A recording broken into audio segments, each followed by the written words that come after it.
Bismillahirrahmanirrahim. Assalamualaikum warahmatullahi wabarakatuh.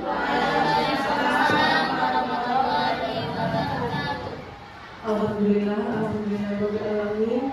Wassalatu wassalamu ala asyrofil anbiya'i wal mursalin wa ala alihi wa sahbihi rasulillah ajmain. Amma ba'du. Allahumma shalli ala sayyidina Muhammad wa ala ali sayyidina Muhammad. Semoga dengan bersolat tepatnya. Syukur alhamdulillah kita semua dapat hadir di Labor IPA dalam rangka acara pertemuan Kombel Mantap pertama kita dengan materi budaya positif yang akan disampaikan oleh Ibu Tiara Bella Pertiwi. Baiklah, kita langsung saja pada acara pertama. Untuk kita semua silahkan berdiri. Kita akan menyanyikan lagu Indonesia Raya kepada Ibu Nora sebagai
Baiklah, acara selanjutnya doa yang akan disampaikan oleh Bapak Rizky Kurdaji. Kepada Bapak dipersilakan.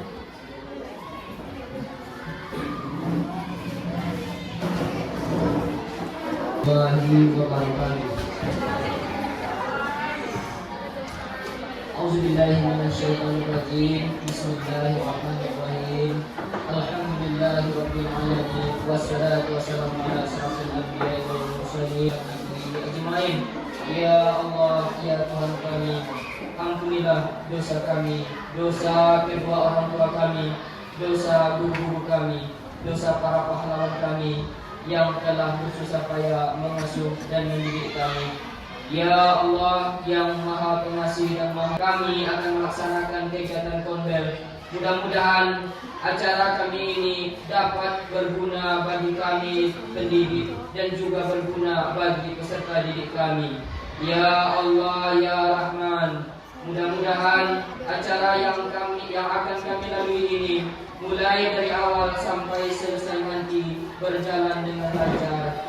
Ya Allah yang Maha Penyayang, acara Kombel berkahi. Mudah-mudahan acara kami ini sangat berguna untuk kami.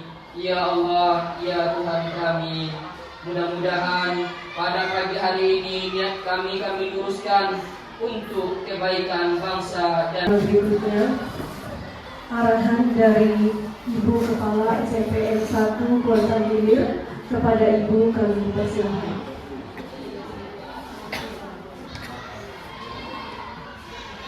Assalamualaikum warahmatullahi wabarakatuh.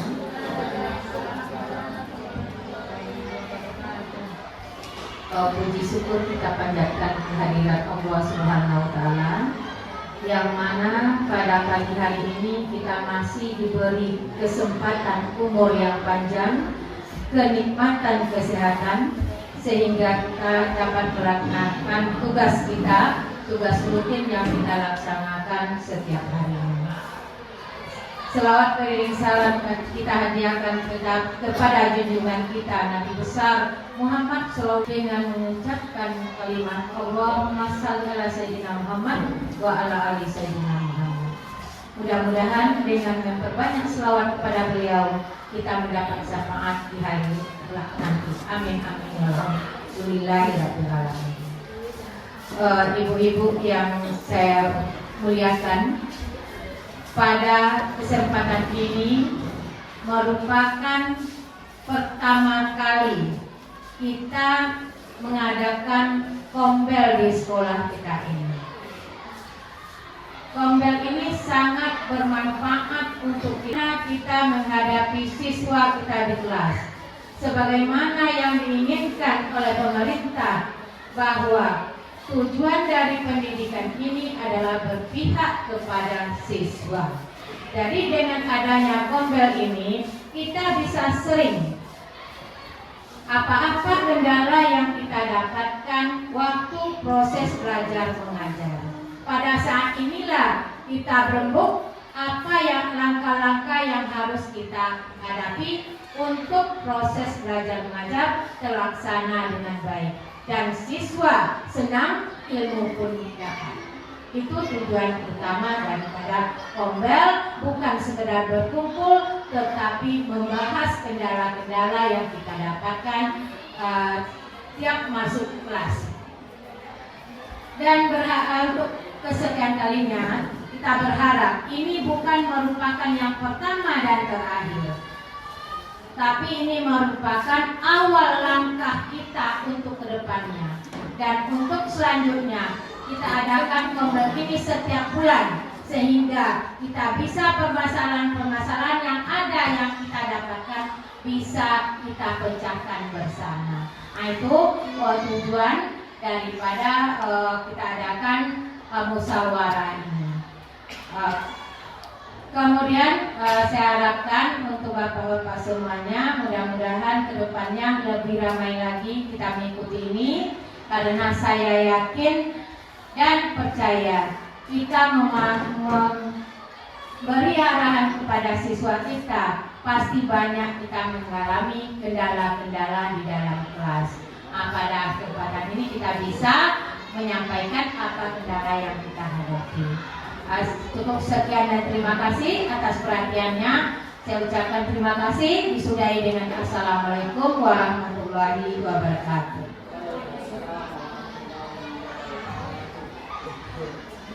Terima kasih banyak. Untuk acara selanjutnya kami serahkan kepada Ibu Tiara Bella Pratiwi untuk menyampaikan materi tentang budaya positif. Kepada Ibu kami persilahkan.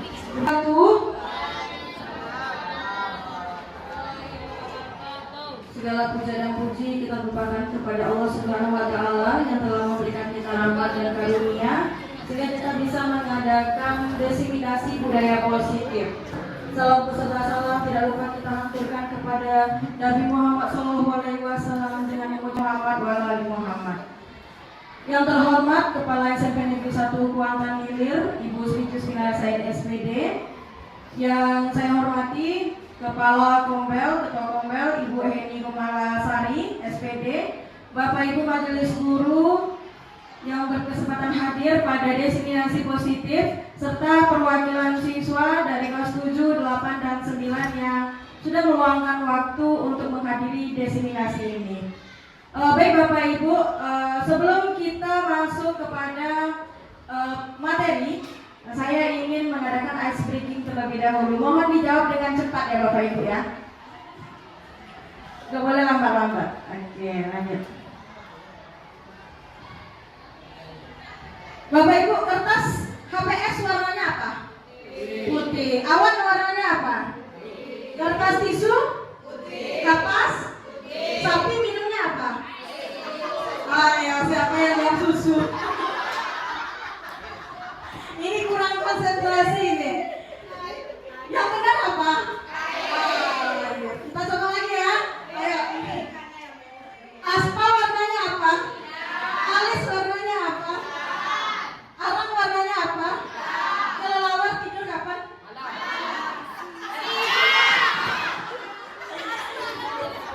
Oke, tepuk tangan untuk kita semua.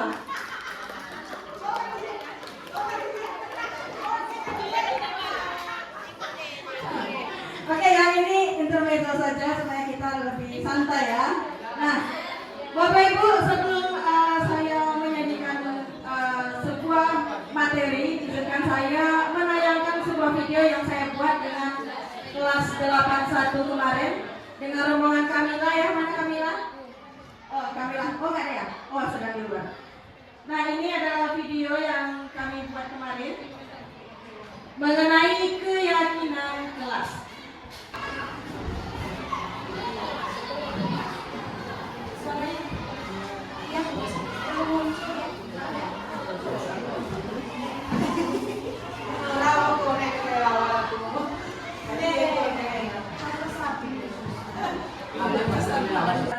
Kendala teknisnya ya Bapak Ibu ya. Berikut adalah pembuatan video keyakinan kelas yang saya buat bersama kelas 81 yang luar biasa.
Ini adalah kesepakatan dari yang dipilih oleh anak kelas 81. Kesepakatannya itu terdiri dari tepat waktu, saling menghormati, angkat tangan jika berbicara, mendengarkan penjelasan guru, belajar dengan tenang, buang sampah pada tempatnya, jujur dalam ujian dan meminta izin sebelum keluar. Nah, ini adalah kesepakatan, bukan aturan. Nanti kita pelajari apa perbedaan kesepakatan dengan aturan.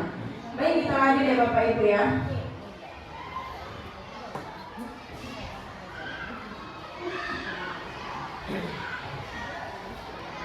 Nah, positif, berpikiran positif.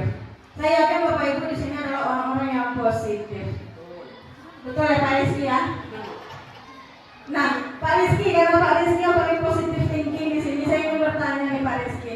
Kenapa sih Pak Rizky ini berpikiran positif dan apa yang Pak Rizky rasakan?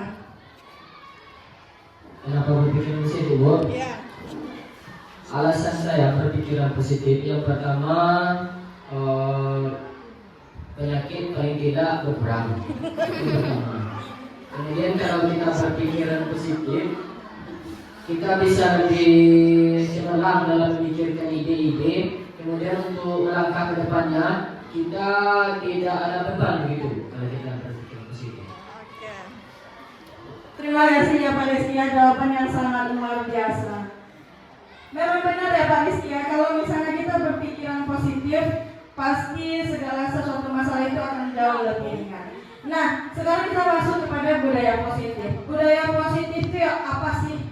Jadi budaya positif ini adalah kondisi di mana nilai-nilai positif atau perilaku positif menjadi norma, menjadi kebiasaan di lingkungan sekolah. Jujur bukan lagi sebuah aturan tapi sebuah kebiasaan.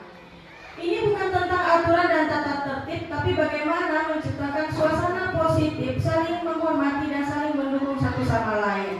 Artinya apa Bapak Ibu? Yang tadinya anak itu keluar kaki bajunya, dengan terpaksa mereka memasukkan ke dalam celana atau rok. Sekarang mereka, oh ini ternyata tidak baik. Itu yang berusaha kita ubah sekarang ini.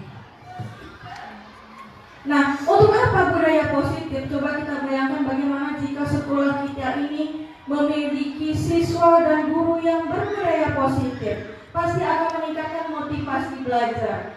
Kita jadi tenang dalam belajar, anak juga semakin tenang dalam belajar.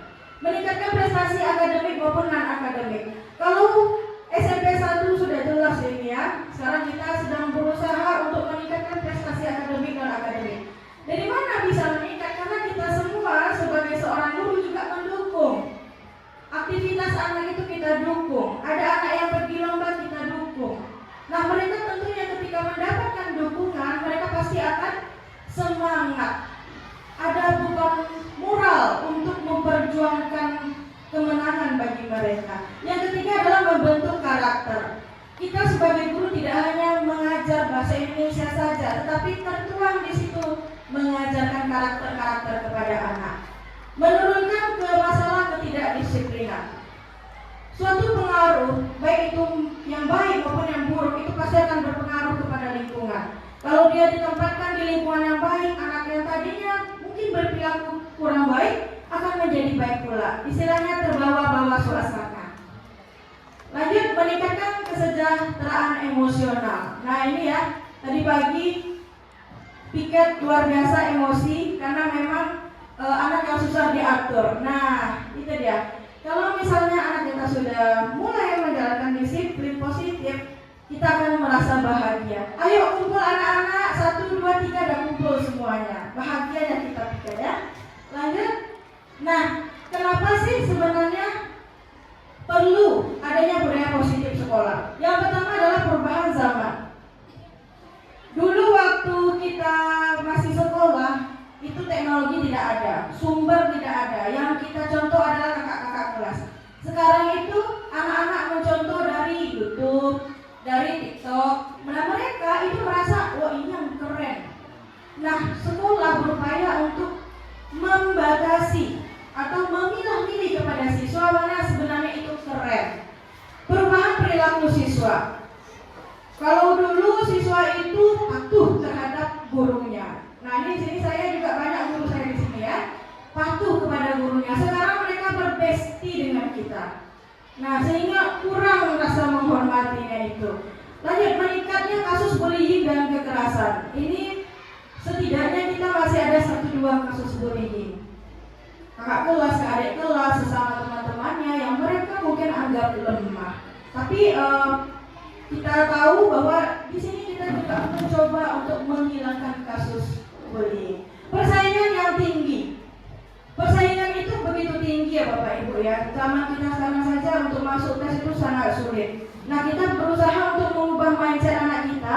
Mereka boleh bersaing tapi silakan bersaing secara positif. Jadi mereka tidak kena mental. Peran sekolah mengembangkan nilai-nilai moral dan terakhir peran guru. Dulu guru adalah sumber ilmu pengetahuan bagi siswa. Sekarang guru hanya mendampingi siswa, membimbing siswa sesuai dengan bakat dan minatnya. Bukan kita lagi yang berperan banyak di sini, tapi berat ya.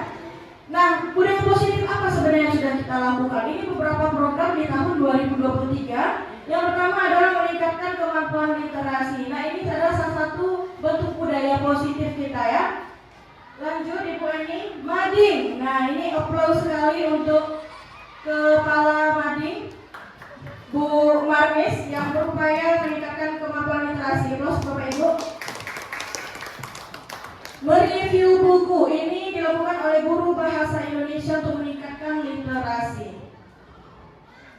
Nah, ini pin literasi adalah salah satu ide di mana kita bisa membawa siswa itu menjadi lebih rajin untuk membaca. Nah, ini hasilnya ya Bapak Ibu ya, terpilihnya duta sehingga siswa merasa dihargai. Nah, ini dari guru matematika, jadi mengadakan games sepulang sekolah dengan cara menghafal kali-kali. Ada Pak Hendra di sini.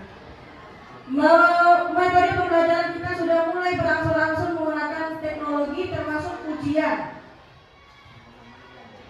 Nah, ini Bu Heni kemarin nih, pelajaran tentang matematika dibikin tidak menyeramkan dengan cara membuat games ya Bu Heni ya.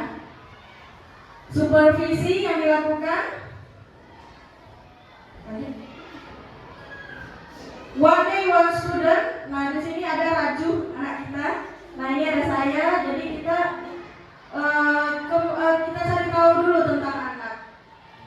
Baru nanti kita gali informasi tentang mereka. Nah, ini dari seksi kegiatan keagamaan itu ada Pak Rizky dan anak-anaknya yang berusaha untuk menyetorkan ayat ya dan tahfiz. Pentas seni yang dilakukan setiap Sabtu dalam mengembangkan bakat anak. Yang berprestasi pasti dibuatkan sertifikat penghargaan, menambah rasa bangga mereka ya. Nah, terakhir program unggulan kita adalah pengangkatan duta, yaitu duta prestasi akademik, duta tahfiz, duta olahraga, duta literasi, duta organisasi, dan duta seni budaya. Saya rasa anak-anak ini pantas ya menyandang status duta. Kegiatan pramuka juga begitu beragam, sampai kegiatan OSIS tentang kegiatan peduli berbagi. Terakhir meningkatkan kewirausahaan dengan cara kooperasi ya. Nah, konsep-konsep dalam budaya positif. Dulu kita itu berpusat kepada guru. Belajar harus guru. Kalau nggak ada guru nggak jadi belajar. Sekarang beda lagi Bapak Ibu. Kita berpusat kepada siswa. Maka dari itu pemerintah berupaya untuk mengubah dari teacher of the center, artinya guru menjadi pusat pembelajaran, menjadi siswa yang menjadi pusat pembelajaran. Guru ngapain? Nganggur kah? Tidak Bapak Ibu. Guru adalah membimbing siswa untuk menggali informasi-informasi, menyelesaikan masalah, bahkan mendampinginya dalam menyelesaikan proyek-proyek. Nah, kita pelajari tentang teori kontrol. Selama ini kita menganggap bahwa seseorang itu bisa mengontrol diri orang lain. Coba Bapak Ibu genggam tangannya masing-masing. Sekarang saya suruh buka, tutup. Sekarang coba pertahankan bagaimana Bapak Ibu harus tutup, buka. Nah, ada yang tidak mau, ada yang mau. Ini artinya apa? Ini yang namanya adalah ilusi kontrol. Terkadang kita merasa bahwa kita bisa mengontrol orang lain. Masukkan baju. Nah, itu kita mengontrol ya. Tetapi sebenarnya mereka tidak ikhlas. Mereka tidak ikhlas. Mereka hanya mau melakukan karena kita yang menyuruh. Nah, itu dia teori kontrol. Ilusi bahwa kritik dan membuat rasa bersalah mampu menguatkan karakter. Kita menganggap bahwa masukkan baju kamu biar rapi. Nah, itu sebenarnya nggak masuk ke diri dia. Kita sudah menganggap, wah ini anak berubah jadi baik karena dia takut. Nah, padahal rasa takut itu sebenarnya tidak diperbolehkan ya. Ilusi menguatkan positif dan efektif bermanfaat. Ilusi bahwa orang dewasa berhak memaksa. Nah, ini juga terjadi kepada anak-anak kita nih.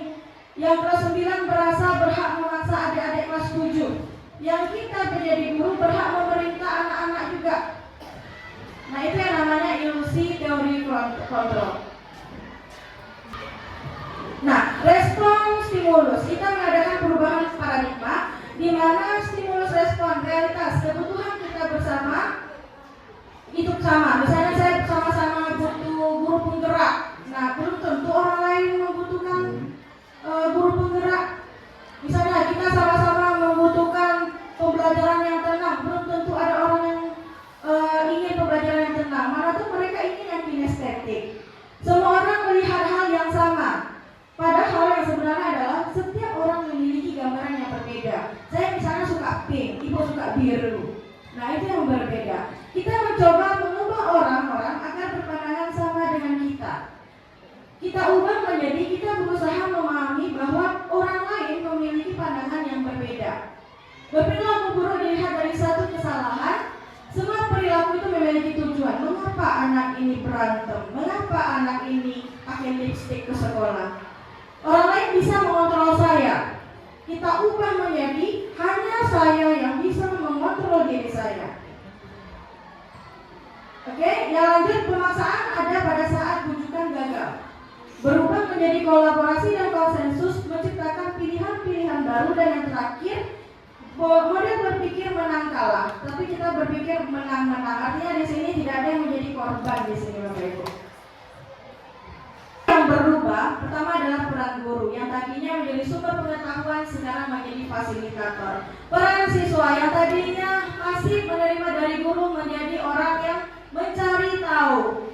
Yang ketiga, metode yang tadinya hanya ceramah dan tanya jawab berubah menjadi diskusi, proyek, dan eksperimen. Dan terakhir, penilaian. Penilaian ini tidak hanya sekarang nilai ABCD saja, esai dan hafalan, tetapi portofolio juga termasuk, presentasi juga termasuk, dan proyek juga.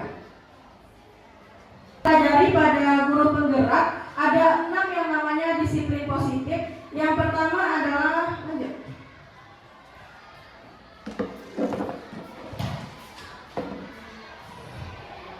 positif ini adalah pengembangan pendidikan anak, di mana kita mengharuskan anak itu memiliki karakter. Jadi bukan karena dia takut hukuman, tetapi karena memang dia ingin seperti itu. Kalau misalnya dia ingin disiplin karena dia sendiri, bukan karena takut dihukum. Mari kita bedakan konsekuensi logis dan hukuman. Nah, kalau konsekuensi logis itu seperti apa? Saya contohkan seperti yang tadi yang terjadi di kelas UIR ya. Anak mematahkan kursi. Nah, kalau hukuman kita akan memberikan kamu mematahkan kursi, lari 10 keliling. Itu namanya hukuman. Tetapi konsekuensi itu berbeda. Kamu mematahkan kursi, lalu apa yang akan kamu lakukan? Yang dilakukannya adalah mengganti kursi tersebut. Apakah anak merasa, nah apa nilai positifnya? Mereka akan diajarkan tanggung jawab. Kalau mereka merusak, mereka harus memperbaikinya. Itu yang perbedaan antara hukuman dan konsekuensi.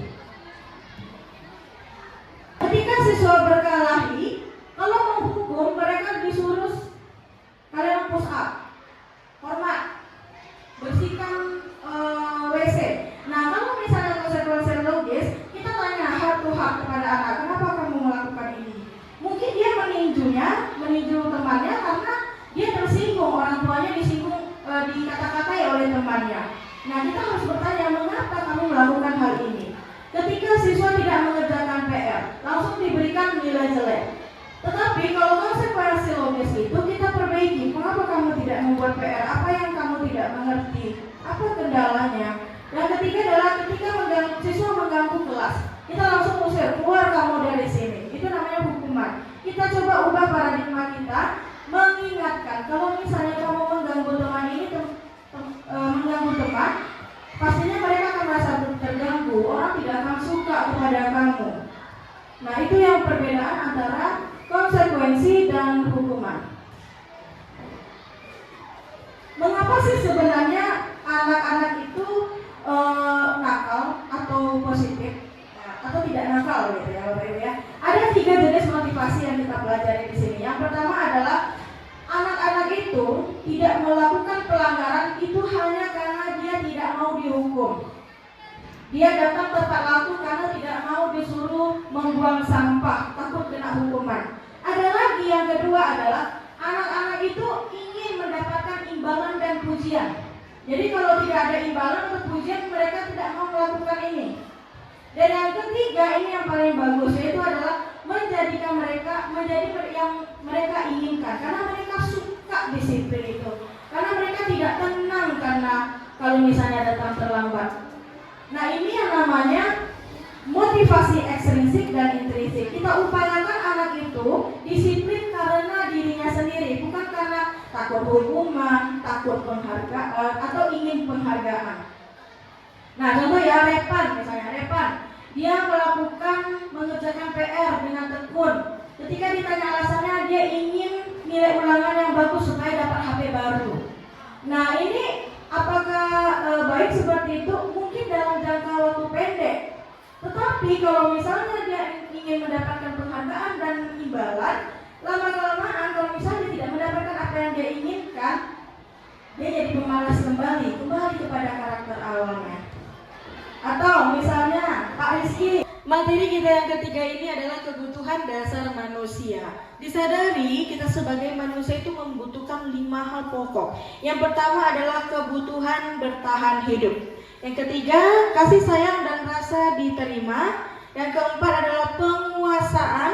Yang kelima adalah kebebasan, dan yang kelima adalah kesenangan. Nah, ini adalah segala sesuatu yang harus dipenuhi oleh manusia sebagai kodratnya. Next. Ketika melakukan kesalahan atau kita juga melakukan kesalahan, kita harus menyadari bahwa mungkin hal ini adalah pemenuhan kebutuhan kita. Yang pertama adalah bertahan hidup, kebutuhan akan makanan, tempat tinggal, keamanan, dan kesehatan. Yang kedua, kasih sayang, rasa diterima, berbagi, kerja sama, dan bagian dari kelompok. Penguasaan ini berkaitan dengan harga diri seseorang. Terus mandiri, kebebasan, yaitu bersifat mandiri, bebas untuk memilih, mencoba hal-hal baru. Terakhir yaitu adalah kesenangan, di mana kita ingin melakukan sesuatu atas dasar kebahagiaan kita. Perilaku seseorang itu berkaitan erat dengan kebutuhan dasarnya. Mengapa anak itu keluar saat belajar? Mungkin dia ingin memenuhi kebutuhan dasarnya, yaitu lapar, yaitu kebutuhan dasar di kehidupan manusia. Nah, coba kita jawab pertanyaan ini ya Bapak Ibu ya, sama-sama ya. Oke. Ibu guru bilang aku tidak boleh bersenandung waktu mengerjakan tugas.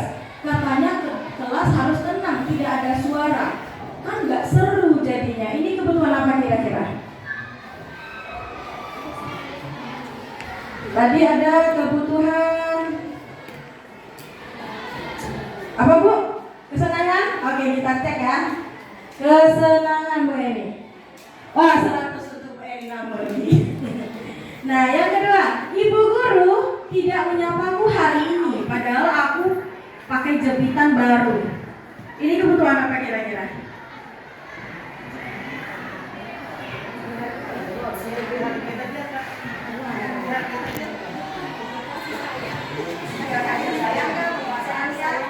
Kasih sayang kata Bu Yeti, kita lihat ya. Kasih sayang dan rasa diterima, luar biasa Bu Yeti ya. Aku bosen, masa belajarnya cuma gitu-gitu aja, dengerin ibu guru aja. Nah ini kasih ini kebutuhan apa kira-kira Bapak Ibu?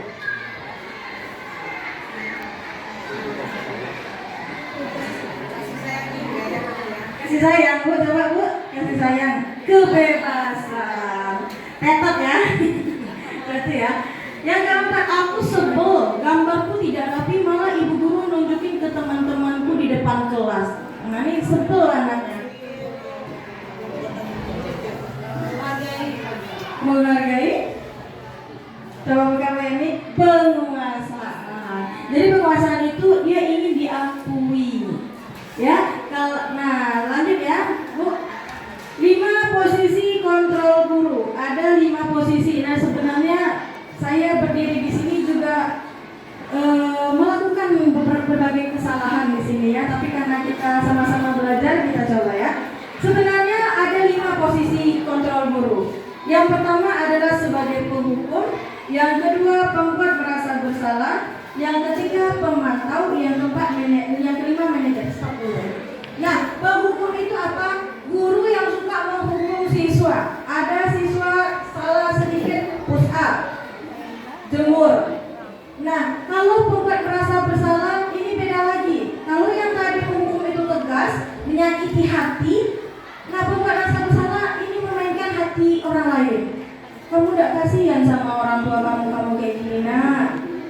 Kamu tidak capek kayak gini. Ibu capek loh nak. Ibu yang nanti dihukum loh nak. Ibu wali kelas kamu juga lelah. Nah itu dia. Jadi siswa diminta untuk merasa bersalah. Yang ketiga adalah teman. Nah ini bestia. Santai aja lah. Bu awak kalau terlambat bu. Santai. Nanti ibu atur. Nah itu teman tuh bestia. Yang keempat adalah pemantau. Kamu tahu aturannya? Berpacaran poin 500 panggil orang tua. Terlambat poin 20. Ini poin segini. Nah ini pemantau. Sebenarnya ini juga bagus ya, karena dia menegakkan kedisiplinan. Dan yang terakhir adalah manajer. Manajer ini adalah posisi terakhir yang paling baik, dimana kita harap kita semua menjadi posisi manajer ini ya.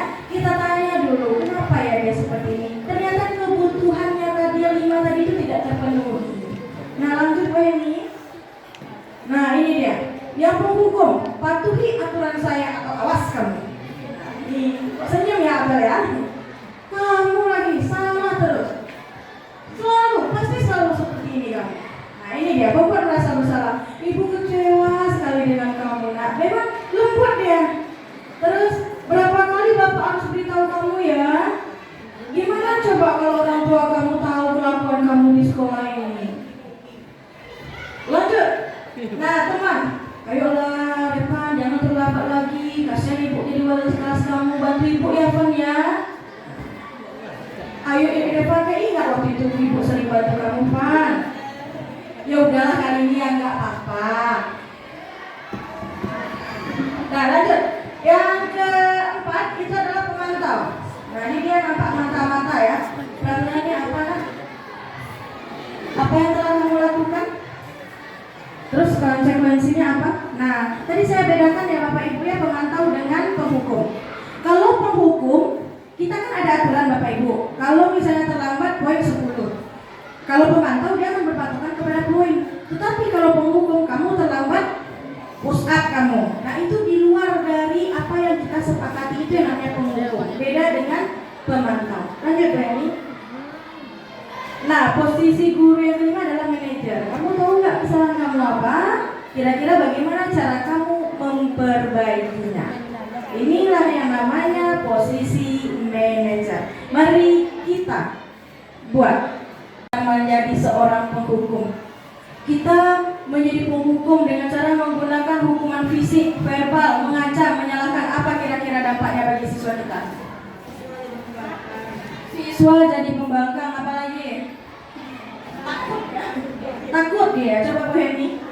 Iya betul. Siswa jadi pembangkang, tidak pede, dendam kepada kita, motivasi belajarnya menurun, dan perilakunya semakin buruk. Yang kedua, membuat merasa bersalah dengan cara menggunakan nada yang lembut, menanyakan alasan mengapa siswa melakukan kesalahan, tapi tujuannya salah, membuat siswa merasa bersalah. Kira-kira apa dampaknya Bapak Ibu? Anak jadi down, anak jadi tertekan. Ayo kita coba lihat Bu ini. Iya, rasa bersalah yang berlebihan membuat anak kurang percaya diri, kesulitan belajar, hubungan antara guru dan siswa tidak sehat. Dia merasa tidak pede lagi, gara-gara aku ya guru tuh kayak gitu. Nah seperti itu. Yang ketiga, menjadi teman, mencoba menjadi teman dekat siswa, tidak konsisten menegakkan keaturan. Kalau dekat dia sama gurunya, oh ini nggak apa-apa. Kalau enggak, kita jalani aturan. Kira-kira apa konsekuensinya bagi siswa?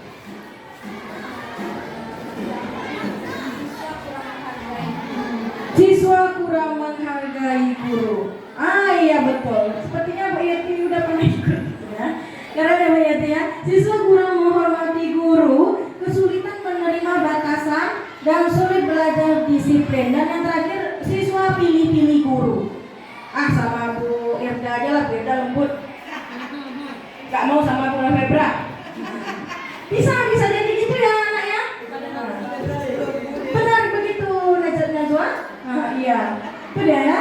Pemantau, fokus pada aturan dan konsekuensi, menjaga jarak dengan siswa, lebih mementingkan ketertiban dibandingkan pemahaman siswa. Nah ini karena ada terbuka ya. Nah, jadi dampaknya apa? Siswa merasa diawasi. Aduh ada bapak itu, masukkan baju. Nah itu dia ya. Aduh, takut nih. Nanti misalnya menyapa Pak Rizky nanti dicuekin. Ya ada yang guru jaga image ya Bapak Ibu ya, nggak mau dekat dengan siswa. Ternyata juga ada dampaknya. Terakhir, membantu siswa memahami dampak perbuatannya, memberikan kesempatan untuk memperbaiki kesalahan, membangun hubungan yang saling menghormati. Apa kira-kira dampak bagi siswa? Siswa percaya diri. Ibu Yati bilang siswa bertanggung jawab. Kita lihat betul. Siswa bertanggung jawab atas perbuatannya dan memiliki motivasi untuk memperbaiki, serta hubungan siswa dengan guru itu tetap baik ya. Di posisi kontrolnya. Kalau kamu tidak melakukannya, silakan lari keliling lapangan 10 kali. Cepat.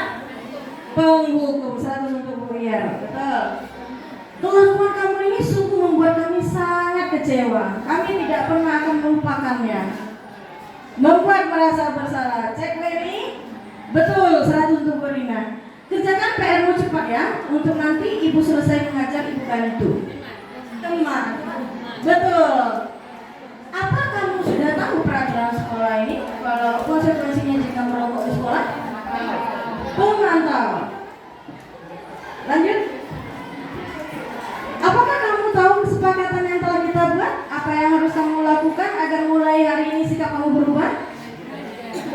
Oke, manajer. Sekarang sebelum kita masuk ke materi berikutnya, saya rasa Bapak Ibu sedang melakukan refleksi diri. Sebenarnya saya ini biasanya itu berada di posisi mana? Kira-kira yang paling sering ini. Coba saya mau minta pendapat Pak Hendra dulu. Pak Hendra, jika Bapak ini sebenarnya berada di posisi mana, Pak? Ya Bu, terima kasih Bu. Nah, karena tadi saya juga mendengar itu ada posisi kontrol guru memainkan hati ya Bu. Nah, karena saya juga tidak bisa memainkan hati seperti Bapak di sebelah. Jadi saya lebih merasa enak menggunakan yang agak berbau dengan fisik tetapi tidak terlalu memberatkan anak. Terima kasih. Sepertinya ada pengakuan di sini, mungkin Pak Hendra sebagai penghukum mungkin ya. Nah, kita semua sebenarnya sebelum ini juga pasti sudah pernah melakukan 5 posisi di sini ya Bapak Ibu ya. Tetapi ternyata ada ilmu baru ternyata. Ada konsekuensi yang akan kita alami ketika kita menghukum, ketika kita menjadi teman. Jujur saja saya itu banyaknya itu di sini posisi teman. Saya berbesti dengan siswa itu. Tapi ternyata mereka itu pilih-pilih jadinya. Sama saya jadinya kok ini gitu ya. Nah, sekarang Ibu mau tanya untuk Najwa sebagai salah satu siswa. Menurut Najwa di sekolah kita ini paling banyak akibat guru seperti apa?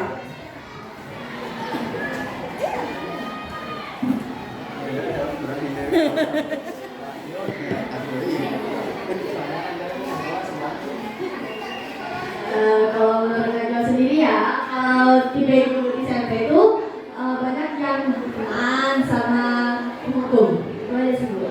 Berteman sama penghukum ya. Berteman sama penghukum ini pengakuan dari siswa kita sendiri Bapak Ibu. Berteman dan penghukum. Tidak ada katanya kita yang ada di posisi manajer ini. Baiklah, kita mau merefleksi dulu ya Najwa ya. Semoga ibu-ibu dan bapak-bapak di sini bisa menjadi posisi manajer. Lanjut.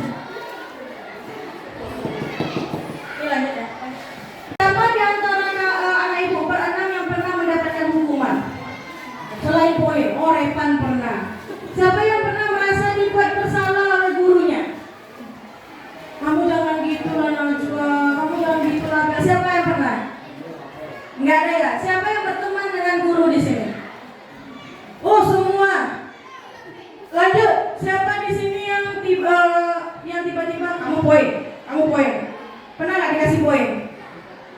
Kosong poinnya ya. Dan yang terakhir siapa yang pernah dibina langsung oleh gurunya? Ada. Ada ya. Lanjut. Nah kita masuk lagi kepada kenapa keyakinan bukan peraturan kelas. Saya bedakan dulu ya Bapak Ibu, bedanya keyakinan dan peraturan. Keyakinan ini adalah sebuah kesepakatan. Nah kemarin ada pertanyaan, sebenarnya boleh tidak sekolah ini membuat aturan poin? Boleh tidak sekolah ini menjalankan poin? Nah jawaban yang saya terima pada saat semasa saya pelatihan adalah boleh. Kenapa? Karena ketika anak itu hadir di masyarakat, mereka juga akan menerima konsekuensi terhadap perilakunya. Nah, sekolah adalah gambaran kecil dari masyarakat. Jadi ketika ada seseorang itu melakukan kesalahan, mereka pasti akan menerima konsekuensi baik itu moral, sosial, norma, dan hukum. Ada anak yang mencuri di sekolah, kita kenakan poin. Itu juga sama kelakuannya kalau misal anak mencuri di luar, mereka juga pasti akan kena hukuman, baik itu hukuman penjara ataupun hukuman adat. Nah, jadi apakah boleh membuat sebuah poin itu?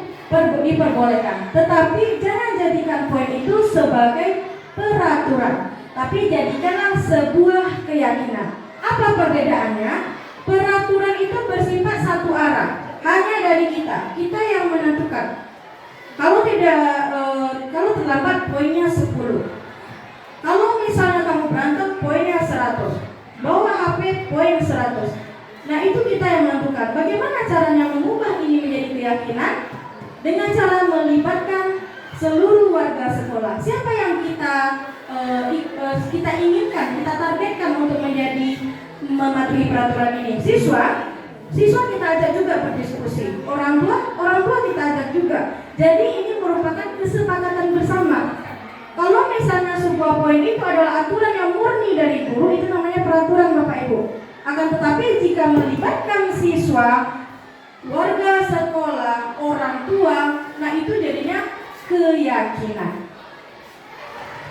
Oke, saya sepakat jika anak saya rambutnya panjang akan dipotong oleh guru dan dikenakan poin. Itu namanya keyakinan.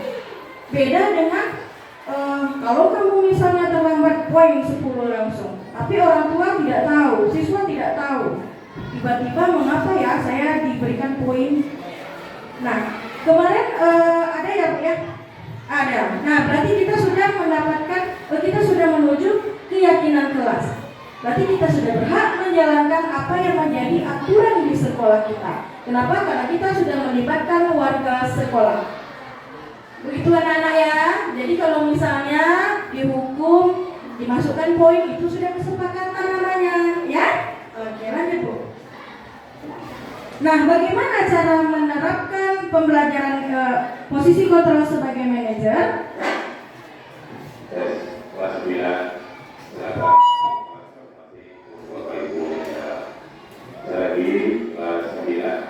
ada 5 posisi kontrol guru dan yang paling baik adalah posisi kelima, yaitu posisi manajer. Nah, bagaimana cara guru bisa menjadi posisi manajer? Dengan cara menerapkan posisi kontrol restitusi. Nah, restitusi ini apa? Restitusi adalah konsep pendidikan yang mengidentifikasi 5 peran atau posisi yang dapat diambil oleh seorang guru dalam menghadapi perilaku siswa yang menyimpang dari norma. Konsep ini dikembangkan oleh Diane Gosson dalam bukunya Restitution Restructuring School Discipline. Jadi restitution itu artinya adalah penggantian. Kalau misalnya dia melakukan ini, apa hal yang perlu digantinya? Nah, kita bedakan antara hukuman, restitusi, dan konsekuensi. Hukuman itu tidak terencana atau tiba-tiba. Tiba-tiba dia disuruh push up. Nah, itu dia. Sedangkan konsekuensi terencana, disepakati sesuai dengan aturan. Dan restitusi, proses menciptakan kondisi bagi murid untuk memperbaiki kesalahannya. Yang kedua adalah murid tidak tahu apa yang akan terjadi. Terlambat apa ya dihukum sama Pak Rizky, nah itu dia belum tahu lagi. Kalau misalnya konsekuensi, murid tetap dibuat tidak nyaman. Walaupun dia tahu konsekuensinya nanti dapat poin, tapi tetap tidak nyaman. Yang ketiga adalah proses kolaborasi yang mengajarkan murid untuk mencari solusi. Ini adalah restitusi. Hukuman bersifat satu arah dari guru saja.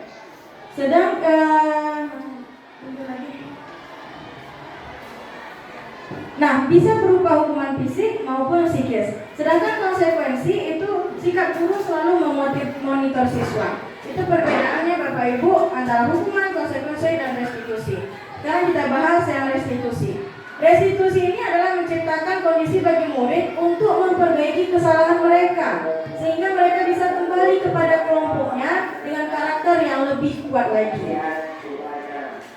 Untuk menembus kesalahan namun sebuah tawaran, bukan paksaan. Restitusi membantu murid menjadi lebih memiliki tujuan, disiplin positif, memulihkan dirinya merasa bersalah. Sehingga kalau kita menghukum anak, kamu ini kurang ajar ya, nanti dia akan terbawa-bawa pikiran, oh saya ternyata kurang ajar, saya ternyata jahat. Nah, jangan sampai seperti itu. Ketika dia keluar dari ruang BK, oh ternyata saya memang salah dan saya mau memperbaikinya. Ini yang namanya restitusi. Ada 3 langkah dalam menerapkan segitiga restitusi. Yang pertama adalah menstabilkan identitas, validasi tindakan yang salah dan menanyakan keyakinan. Nanti dijelaskan. Nah, menstabilkan identitas. Contoh, ada anak yang berantem, datang ke sini dengan marah-marah. Kita tanya, kenapa kamu berantem, Najla? Dia pasti akan emosi. Iya bu, dia tadi bilang-bilang nama orang tua saya emosi bu, jadinya saya tinju dia. Nah, gimana cara menstabilkan identitas? Kita bawa diri kita kepada dirinya. Iya, ibu paham sama kamu. Ibu kalau misalnya jadi kamu, ibu juga pasti akan marah. Nah itu dia sehingga dia merasa dipahami. Lanjut. Yang kedua adalah validasi tindakan yang salah. Nah, tapi Najla, siapa tadi? Najla ya. Tapi Najla tahu kan tindakan ini tidak sesuai dengan keyakinan kita. Tindakan mana yang kamu langgar? Oh iya bu, saya melanggar tidak boleh ini. Nah, pasti dia akan merespon itu. Apa tindakannya yang salah? Yang terakhir, menanyakan keyakinan.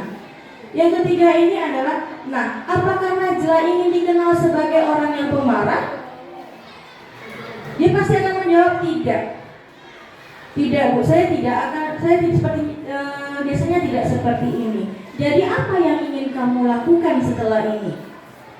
Saya akan memperbaikinya dan meminta maaf. Kemarin sudah kita coba ya, Reva, Najwa, dan Syadira. Itu sudah kami coba berbagai peristiwa. Nah, tetapi apakah semuanya bisa kita selesaikan dengan restitusi? Kemarin jawabannya tidak semua ternyata Bapak Ibu. Karena memang kalau setelah restitusi dia kan keluar dengan karakter yang baru ya, yang win-win solution, tidak mendapatkan poin, tapi pengembangan karakter. Tetapi kemarin pada saat pelatihan ada yang menjawab seperti ini. Restitusi ini bisa digunakan pada saat kasus yang sedang menuju ringan.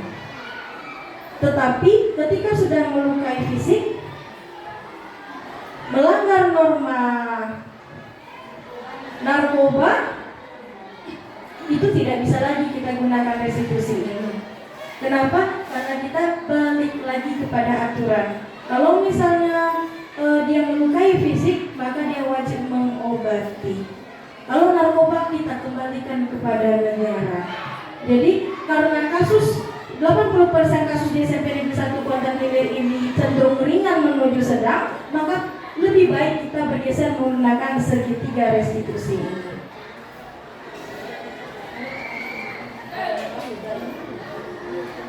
Dari disiplin positif ini Bapak Ibu, yang pertama adalah balik lagi kepada tujuan pendidikan kita dalam menanamkan profil pelajar Pancasila. Yang pertama adalah beriman dan bertakwa kepada Tuhan Yang Maha Esa dan berakhlak mulia, mandiri, berkebinekaan global, gotong royong, peduli, dan bernalar kritis. Ini yang diharapkan ada pada siswa kita setelah ini. Nah, ini tadi ya perbedaan keyakinan dengan larangan. Kalau larangan itu biasanya bersikap negatif. Jangan ribut, jangan keluar. Tetapi kalau keyakinan itu lebih bersifat positif. Kebersihan adalah bagian dari iman. Jagalah kebersihan. Jangan keluar kita ubah. Tenanglah dalam belajar. Permisi saat keluar. Jadi itu perbedaan keyakinan dan larangan di kelas. Nah, baik Bapak Ibu, kita masuk kepada sesi pertanyaan. Tadi karena sudah ada Pak Hendra yang bertanya, apakah masih ada yang perlu ditanyakan Bapak Ibu? Terima kasih Bu Tia, ini tema yang sangat bagus ya, budaya positif. Ibu tertarik ke keyakinan kelas. Karena budaya positif ini Ibu rasa kita mulai dari lingkup kecil dulu, yaitu kelas ya. Kita membuat keyakinan kelas. Ibu teringat tahun lalu itu hanya kelas Bu Heni yang membuat keyakinan kelas. Malah ibu dulu bertanya, apa itu Bu Heni? Kami kan nggak tahu ya, apa itu Bu Heni keyakinan kelas gitu kan. Jadi sekarang kalau kita sudah guru merdeka, guru penggeraknya sudah juga banyak, itu sangat bagus diterapkan di dalam kelas, setiap kelas malahan Ibu. ada keyakinan kelas. Jadi ada kesepakatan antara guru dengan siswanya. Kita mulai dari lingkup yang kecil dulu. Jadi tapi Bu, sebenarnya ini sudah kita lakukan ya. Di rumah pun sebenarnya sudah kita lakukan kesepakatan dengan anak kita kan, pulang makan teratur, sholat itu kan udah keyakinan. Di kelas nih Ibu seperti ini misalnya keyakinan Bu Henny, tidak membuat PR, tak boleh keluar masuk. Ini sebenarnya sama dengan Pak Hendra. Kalau keyakinan kelas tadi dilakukan secara berulang-ulang, konsekuensinya seperti apa lagi? Apakah itu bisa ke poin atau bagaimana? Misalnya kamu tidak mau PR, aduh nak jangan lagi, besok jangan ulang lagi ya, besok diulang. Nah, seperti apa konsekuensi logisnya lagi Bu? Seperti itu. Langsung dijawab aja ya Bapak Ibu ya. Baik, yang sekarang sudah ditetapkan keyakinan kelas itu ada 4 kelas sekarang nambah ya, bukan kelas B ini aja sekarang. Ada kelas 81, betul ya Kamila ya? Bikin kesepakatan 82 Abel, betul ya? 83 juga ada, 84 juga ada. Masalahnya sekarang ini kami belum ada dana buat bikin posternya lagi Bapak Ibu. Kalau poster udah selesai ya Abel ya? Udah. Nah, di sini karena saya bukan wali kelas, jadi keyakinan yang mereka yakinkan itu adalah ketika belajar sama Bu Tiara Bella saja. Nah itu dia, belum ditetapkan sebagai peraturan kelas. Ketika ada perbedaan Bu, ketika belum diadakan keyakinan kelas dengan sesudah, mereka jauh lebih santai, tetapi mereka juga tahu, oh iya ya permisi harus izin Bu Tia. Nah itu sudah berjalan ternyata. Jadi tidak ada lagi siswa yang tidak mengerjakan PR di pelajaran saya Bu. Terus mereka izin cuma maksimal kata Ibu Tia cuma 2 kali permisi karena waktunya 3 jam. Oke, kalau misalnya waktunya 2 jam cuma 1 kali, itu keyakinan kelas kami ibaratnya mereka akan menghitung waktunya sendiri. Kenapa? Karena mereka ingin menjadi manusia yang bertanggung jawab. Mereka Bu udah 2 kali Bu, nggak boleh lagi. Nah mereka saling mengingatkan. Kalau misalnya yang melanggar keyakinan kelas, karena ini baru masih belum saya temui Bapak Ibu ya. Karena setelah keyakinan kelas ini masih positif saja, mungkin masih baru. Kalau misalnya sudah lama bagaimana Bapak Ibu? Yang pertama saya ingin menanggapi dulu yang pernyataan Bu Yeti. Sebaiknya kita sebagai wali kelas juga membuat keyakinan kelas bukan hanya di kelas bahasa Indonesia saja, tetapi untuk seluruh mapel Bapak Ibu. Apakah setuju Bapak Ibu? Setuju ya. Nah, wali kelas mungkin bisa meminta keyakinan apa saja yang harus kita jalani bersama. Sekalian nanti mereka akan bertanya sendiri, Bu, kalau terlambat gimana Bu? Mereka yang akan nanti menentukan, kita hanya membimbing mereka. Nah, ingat ya Bapak Ibu ya, kunci dari sebuah keberhasilan adalah konsisten.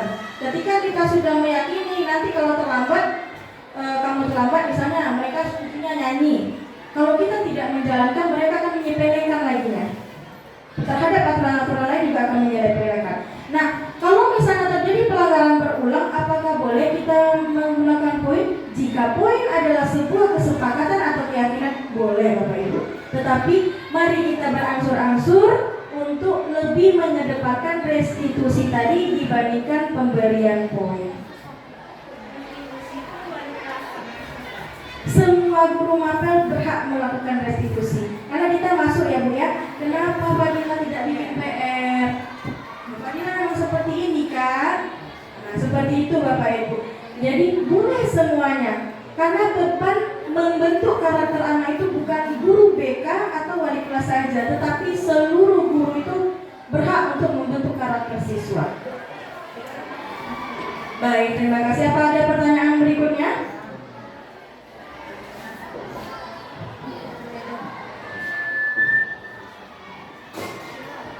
Apakah masih ada pertanyaan? Boleh.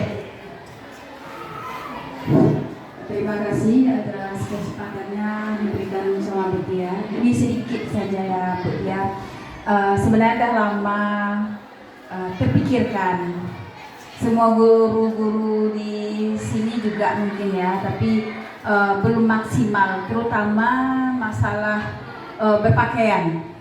Siswa kita yang bajunya yang sering keluar kaki bajunya itu salah satu yang terutama saya di kelas gitu ya, yang cuma bisa asal masuk sama Bu Marnis itu sepakat sebelum kontrak masuk pertama, misalnya tahun ajaran baru, aturan apa aja yang kita sepakati itu pertama itu masalah pakaian gimana di kelas, kemudian masuknya gimana, PR apa nanti gimana, kesepakatan kita siapa yang tidak buat PR gimana, itu 3 poin penting. Yang pertama itu masalah pakaian, misalnya baju yang nggak masuk gimana kesepakatan kita. Itu pertama masuk di tahun ajaran baru setiap masuk kelas.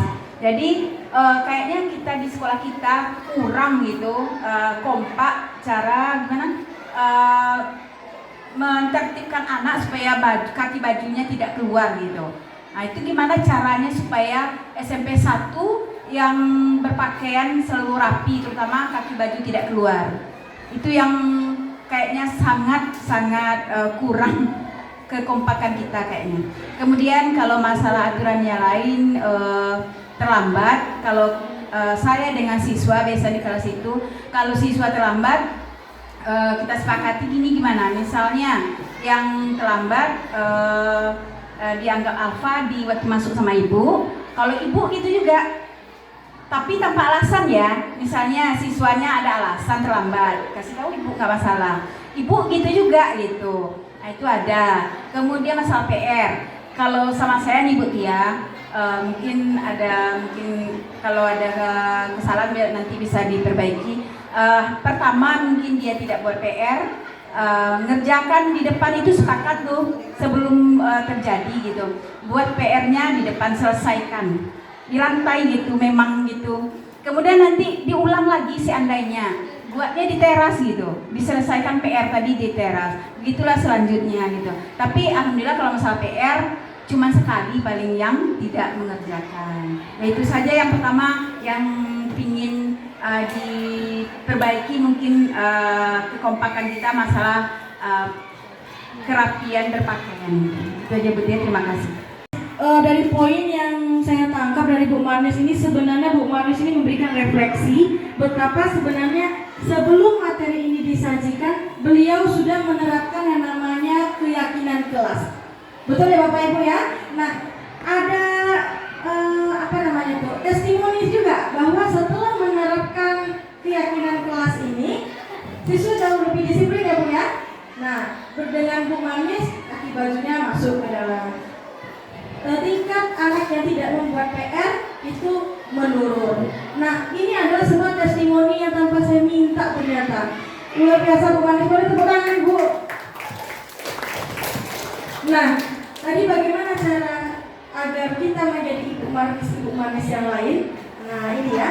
Kalau Bu Marnis bisa mengubah satu kelas menjadi lebih disiplin, maka kita semua harus juga mengikuti jejak Bu Marnis, membuat keyakinan. Nah itu tadi kuncinya Bapak Ibu, konsisten.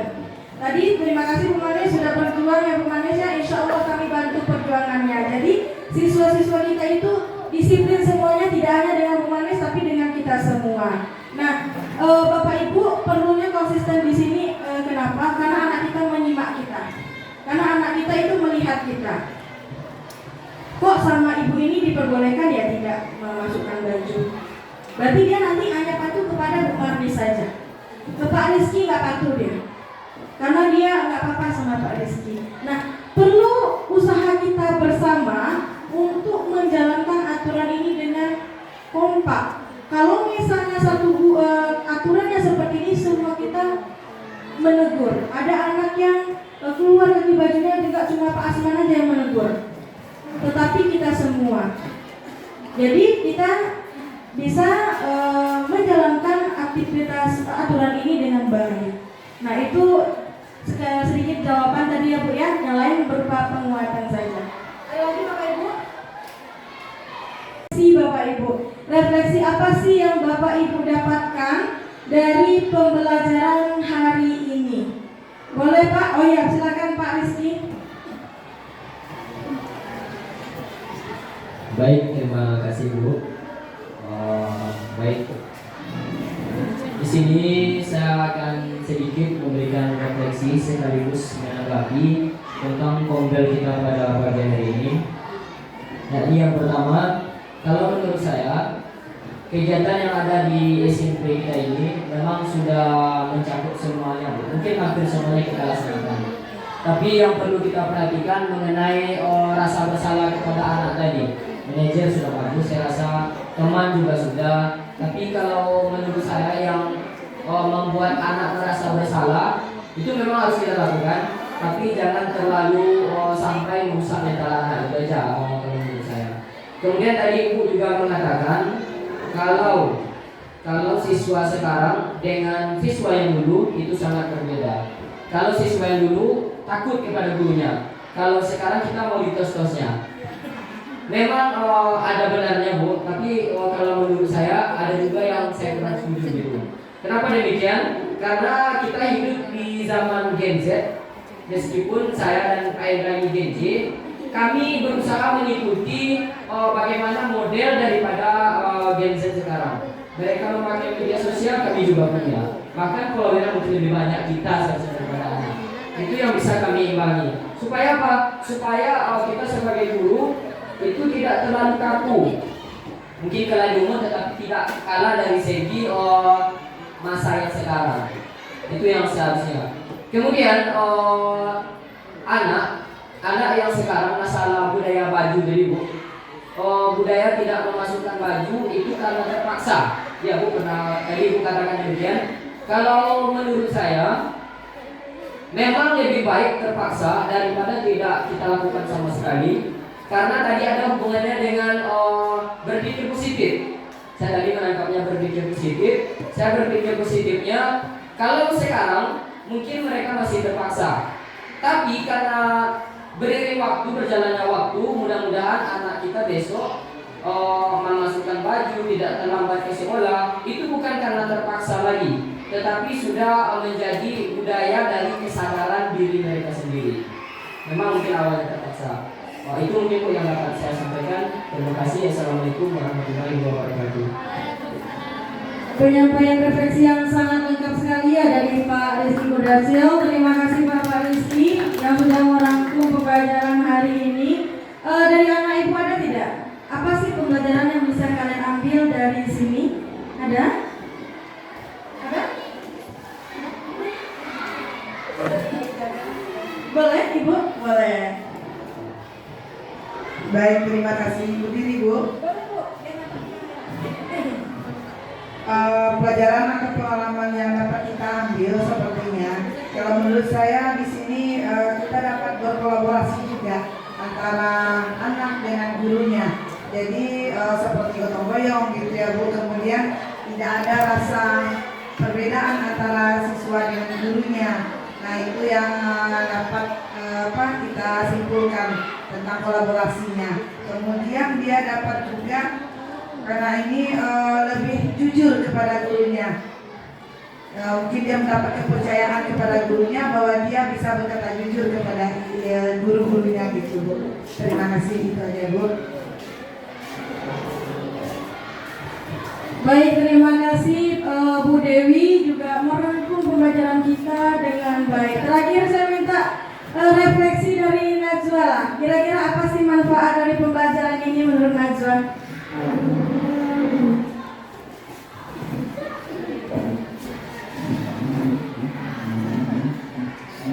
Baik, Assalamualaikum warahmatullahi wabarakatuh.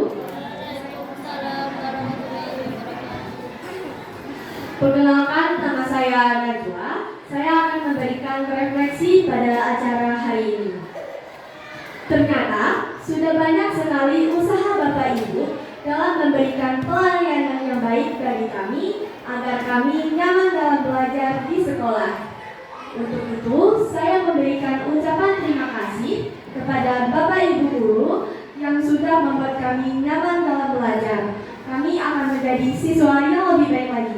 Terima kasih untuk Bapak Ibu. Saya tutup dengan Assalamualaikum warahmatullahi wabarakatuh.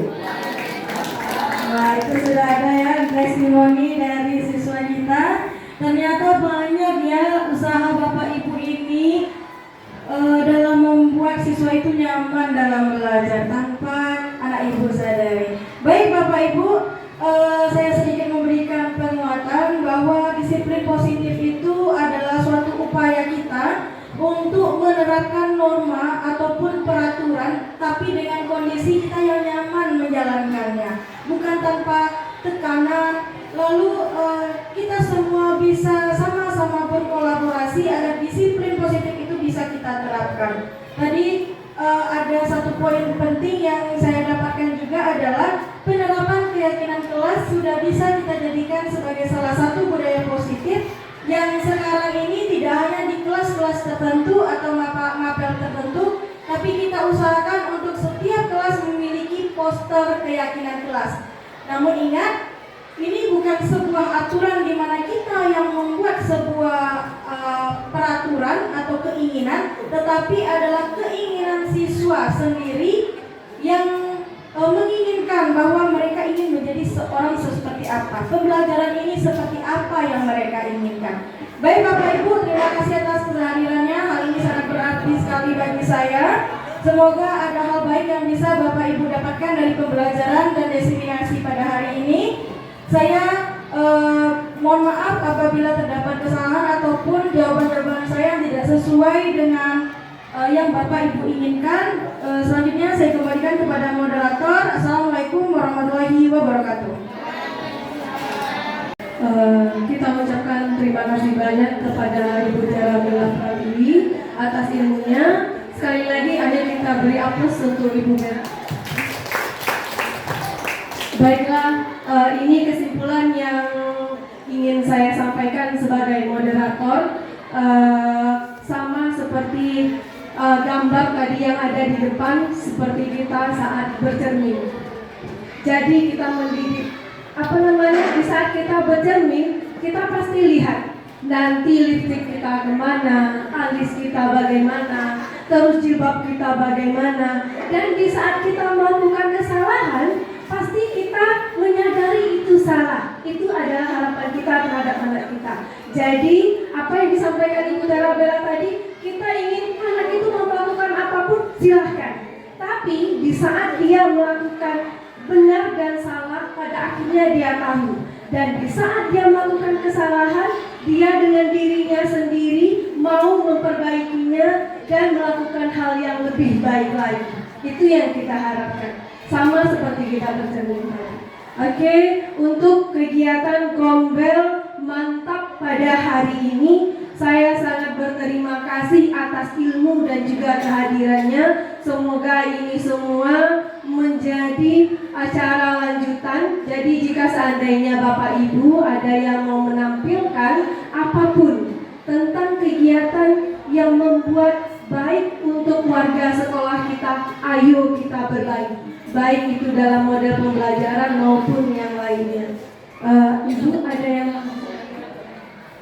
baiklah, hanya sekian dari kami. Kami ucapkan terima kasih banyak. Wassalamualaikum warahmatullahi wabarakatuh.